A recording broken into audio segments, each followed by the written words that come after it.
Table से शादी। अब तक आपने सुना कि संदीप अंश को निमी को मनाने का सॉल्यूशन देता है, लेकिन वो जो भी प्लान अंश को बता रहा था, अंश उसमें कुछ ना कुछ फॉल्ट निकाल के उसे मना कर दिए जा रहा था, जिसे देख के अब संदीप हार मान चुका था।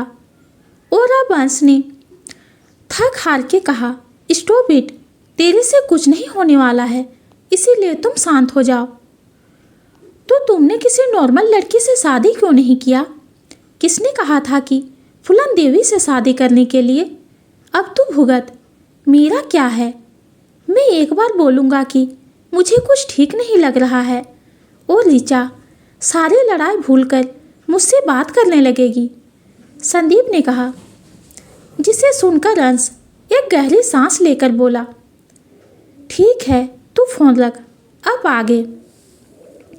अंश ने यह बोलकर फ़ोन रख दिया और फिर सोचने लगा कि क्या किया जाए, क्योंकि रात को तो वो निमी को लेकर शांति से सो गया था, पर उसका नतीजा उसको सुबह देखना पड़ा। सुबह जब अंश जागा तो निमी उससे एक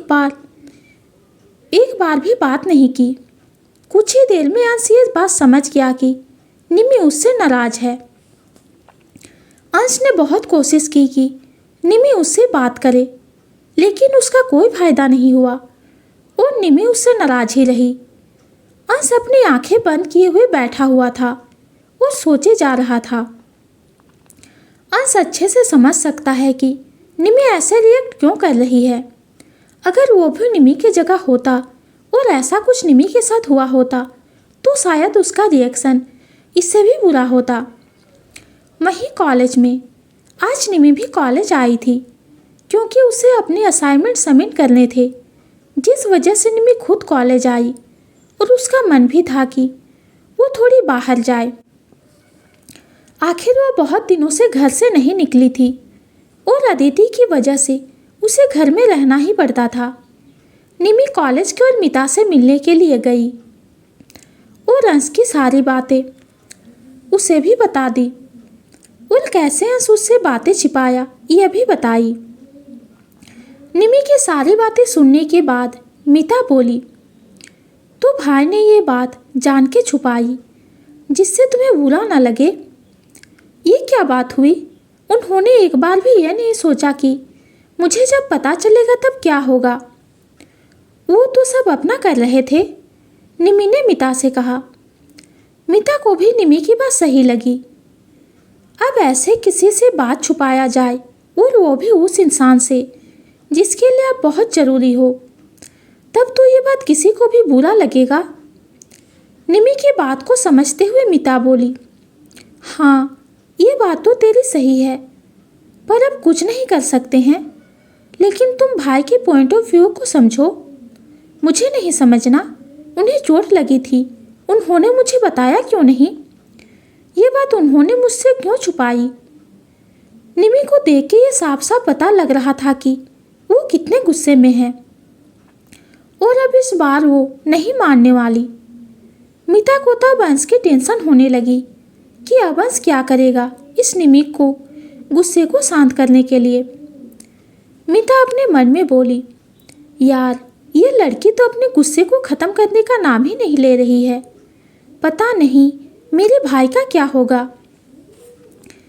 निमी को वहाँ देखकर बहुत से उसके फ्रेंड उससे बात करने के लिए आए और सभी उससे हंसी मजाक कर रहे थे और साथ ही वो ऑनलाइन क्लास क्यों कर रही है ये बात भी पूछ रहे थे। निमी भी सबको कुछ ना कुछ बहाना दिए जा रही थी। सभी लोग खुश थे और बहुत से पुराने स्टूडेंट ने सेम कॉलेज में ही एडमिशन लिया था मास्टर करने के लिए। निमी और मिता थोड़े फ्री होके कैंटीन में गए और बातें करने लगे। आज हर्ष को भी पता था कि निमी कॉलेज आने वाली है, जिस वजह से हर्ष भी कोई बहाना करके कॉलेज आया हुआ था, सिर्फ निमी को देखने के लिए। जब से हर्ष वापस आया था तब से ही उसे बस एक बार निमी को देखना था, लेकिन वो निमी को देख ना सका। हर्ष जल्दी से कॉलेज आया और अपने केबिन में था। साथ ही वो कैमरे से निमी को देख रहा होता है। वो देखता है कि निमी कैंटीन में बैठी हुई मिता से बात कर रही थी, साथ ही वो कुछ खा भी रही थी। हर्ष प्यार से देखे जा रहा था, लेकिन अफसोस कि वो अब निमी को सामने से नहीं देख सकता और हर्ष उसे सामने से देखना भी नहीं चाहता था, क्योंकि शायद वो देख भी नहीं पाता। अब निमी पहले से भी बहुत बदल चुकी थी और साथ ही हर सब कुछ भी कर ले, लेकिन निमी उसकी नहीं हो सकती थी। निमी मिता से बात करते हुए बोली, अच्छा चल, मैं अब घर चली क्योंकि अदिति रोने लगेगी। वो तेरे लिए नहीं बल्कि भाई के लिए रोती है। मिता की बात सुनकर एक बार फिर से निमी उसे गुस्से से देखती हुई बोली, तुम शांत रहो, दूध उसे मैं देती हूँ। निमी के जलन देख मिता हंसने लगी। अब वो उसे क्या बोलती, क्योंकि मिता साफ साफ निमी के चेहरे पर जलन के भाव देख सकती है, इसीलिए वो हंसी। निमी अब घर के लिए निकल गई और वहीं मिता तानिया के साथ बैठी हुई थी। तानिया ने मिता की तरफ देखते हुए कहा, काश अभी भी निमी हमारे साथ ही पढ़ रही होती। हम उसके बिना कितना बोर होते हैं यार। तानिया की बात सुनकर मिता बोली, सही कहा, लेकिन क्या कर सकते हैं। पर तुम चिंता मत कर, हम बहुत जल्द ही साथ होंगे और बहुत सारे मस्ती फिर से करेंगे। हाँ वो तो है, आखिर अदिति कब तक छोटी रहेगी, लेकिन मैंने अभी तक उसे नहीं देखा। कितनी ज़्यादा क्यूट है, मैं बता नहीं सकती। वो बिल्कुल भाई पर गई है, और अगर तूने निमी को कहा तो उसे जलन होने लगेगी। मीता ने हंसते हुए कहा, जिसे सुनकर तानिया भी हंस देती है, क्योंकि उसे निमी से यही उम्मीद थी। निमी अक्सर ऐसे बच्चों की तरह क्या करती, जिस वजह से कभी कोई उसे देख के नहीं कह सकता है कि आज की डेट में ये लड़की एक बच्ची की माँ बन चुकी है। निमी की लाइफ में अंश के आने के बाद बहुत से चेंज आए और साथ ही उसकी बहुत सी चीज़ें बदल भी गई, जिस वजह से अब निमी बहुत सी चीज़ों में मस्ती नहीं कर पाती या फिर नहीं रह पाती, क्योंकि उसे अदिति के पास जाना होता। दोपहर के 3 बज रहे होते हैं और निमी घर पहुंच के दादी जी के पास उसके रूम में गई, जो अदिति को अपने पास रख के उसके साथ खेल रही थी और साथ ही बातें भी किए जा रही थी। दादी बहुत प्यार से अदिति को देखे भी जा रही थी। उनका प्यार आंखों से साफ साफ दिखाई दे रहा था। निमी रूम में आई और दादी जी के पास आकर बोली, दादी ये रो रही थी क्या? नहीं, मेरे पास नहीं रोती है, दादी जी ने खुशी के साथ कहा, जिसे देख के निमी बोली, अच्छा है ना, मेरे पास तो बहुत रोती है। दादी जी निमी की बात सुनकर हंसते हुए बोली, तुम्हें ठीक से बच्चों को रखने कहाँ आता है? तुम्हें पता ही नहीं होगा कि बच्चों के साथ कैसे रहते हैं। दादी जी ये बोलते हुए अदिति को इशारा कर रही थी और उससे खेल भी रही थी, जिसे देख के वो हंसने लगी। तभी काव्या जी भी रूम में आते हुए बोली, लेकिन माँ, निमी सही कह रही है, मेरे पास भी कल रात को ये बहुत रोई थी। तो रात को इतनी छोटी बच्ची अपनी माँ से दूर कैसे रहती? रोना तो तय था, और जब तक ये अपने माँ बाप की नींद को ना उड़ा दे, तब तक बच्चों को नींद कहाँ आती है। दादी जी की बात सुनकर काव्या जी भी हंसने लगती है, क्योंकि वो कितना सही कह रही थी। ये बात काव्या जी और निमी दोनों को पता था। दादी जी दोनों को राघव जी के बचपन की स्टोरी सुनाने लगी, जिसे सुनकर दोनों को बहुत तेज हंसी आ रही थी। दादी जी ने लगभग सारी कहानी सुना दी होगी राघव जी के रिलेटेड। सब सुनने के बाद निमी अपने मन में अंश का ख्याल करती है कि उसके भी कोई ऐसी स्टोरी होगी, या फिर अंश का बचपन कैसा रहा होगा। अंश अभी जितना सीरियस और हार्ड पर्सन था, इसलिए निमी का बहुत मन हो रहा था कि वो भी अंश के बारे में पूछे, लेकिन उसे फिर मिता की बात याद आती है। मिता ने एक बार निमी को कहा था कि अंश कभी भी अपने बचपन के बारे में बात नहीं करना चाहता और ना ही उससे कोई इस बारे में पूछे। निमी ने कभी भी इसका कारण भी किसी से नहीं जाना कि आखिर ऐसा क्या हुआ जिस वजह से अंश ऐसे हो गए। और अपना बचपन, जो किसी भी बच्चे के लिए एक अनमोल तोहफा से कम नहीं होता है, लेकिन अंश उसके बारे में बात ही नहीं करना चाहते। आखिर ऐसा भी कैसा बचपन अंश ने जिया था कि। लेकिन निमी यह बात किसी से पूछ भी नहीं सकती है।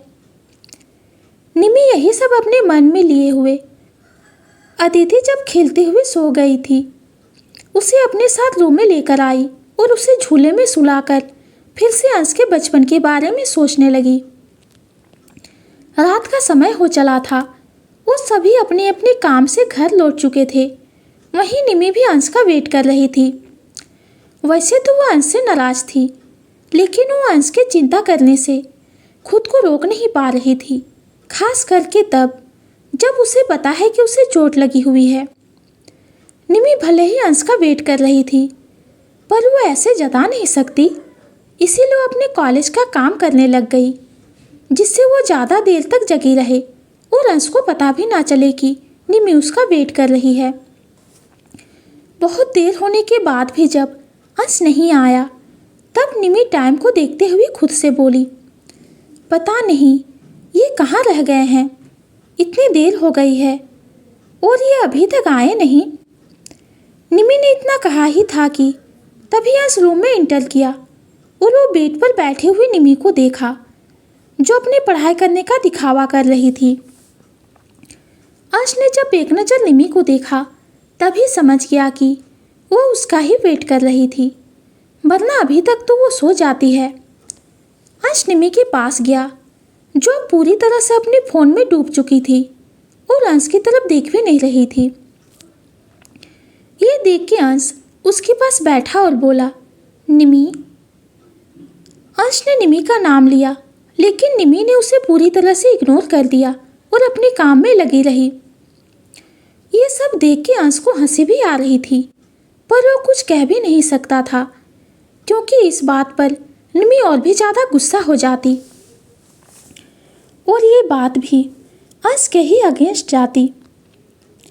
अंश निमी के बगल में बैठ के देखने लगा कि वो क्या पढ़ रही है। निमी ये देख के अपनी भूख लेके दूसरी तरफ घूम गई। अंश भी उसके साथ ही उस तरफ घूम गया। फिर निमी कहीं और, अंश भी उसके साथ कहीं और। लास्ट में जब अंश ने देखा कि उसका सब पैंतरा बेकार हो रहा है, तब उसने निमी को अपनी गोद में उठा के कहा, बस भी करो निमी, कब तक मुझसे गुस्सा रहना है? तुम्हें पता है ना, जब तक तुम मुझसे बात नहीं करती, तब तक मेरा दिन पूरा नहीं होता। अंश ने ये बात पूरे दिल से कही थी। निमी से ही उसके दिन की शुरुआत होती है और उसी पे ख़त्म भी होती है। जब तक अंश निमी को देख ना ले, उसकी आवाज़ ना सुन ले, उसे अपने गले से ना लगा ले, तब तक उसे सुकून नहीं मिलता था। आज सुबह से निमी ने उससे बात नहीं की थी, जिस वजह से अंश को कुछ अधूरा अधूरा लग रहा था। इन सब चीज़ों की वजह से उसका मन आज किसी भी काम में नहीं लगा। उसे बस इस बात की चिंता थी कि उसकी निमी उससे नाराज़ है, उसे मनाना है, उसकी आवाज़ सुननी है।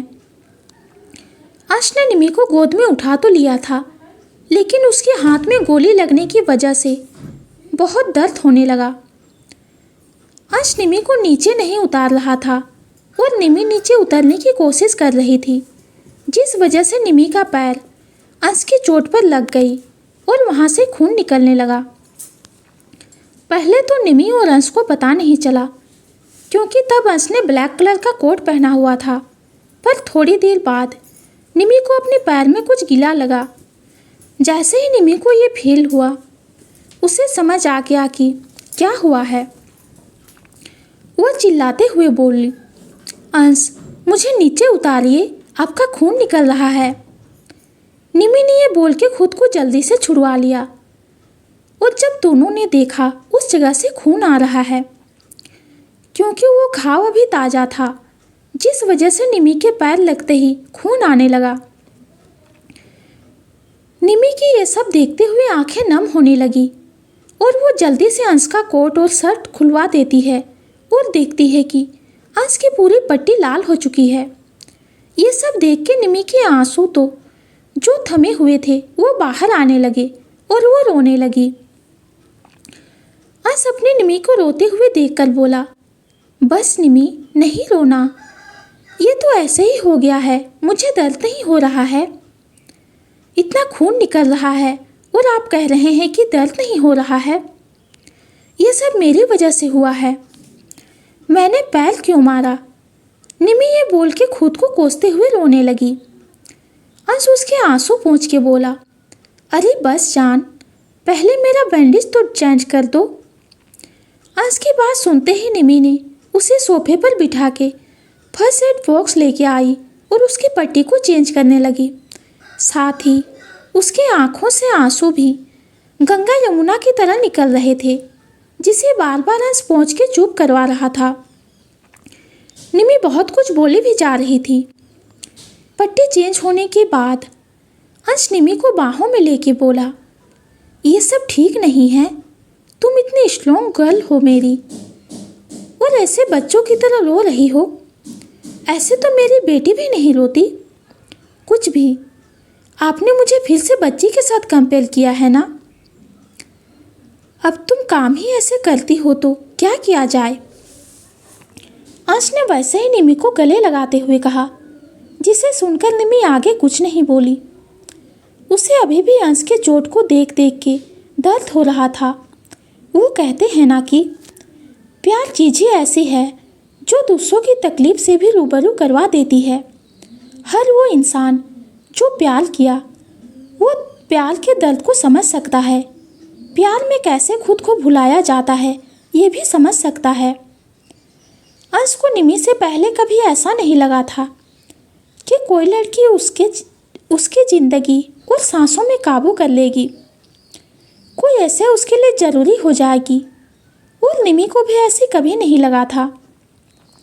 निमी तो एक बिंदास लड़की थी जो कभी किसी रिश्ते में रहना भी नहीं चाहती थी। शायद इसका कारण हमेशा उसका अकेले रहना हो। लेकिन जब से उसकी दोस्ती मिता से हुई और जब से वो मिता के घर आई, तब से रिश्ते और परिवार के बारे में जानी। फिर अंश से शादी होने के बाद प्यार के बारे में जान पाई। निमी अंश को गले लगाकर बोली, आप बहुत बुरे हो। ऐसे खुद को अगर और चोट पहुंचाया तो अच्छा नहीं होगा। आपके शरीर पर और उसके हर चीज़ पर मेरा हक है। तो दोस्तों, ये स्टोरी आप सबको कैसी लगी कमेंट में ज़रूर बताइए। कहानी पसंद आती है तो चैनल को लाइक और सब्सक्राइब कीजिए। कहानी सुनने के लिए आपका बहुत बहुत धन्यवाद।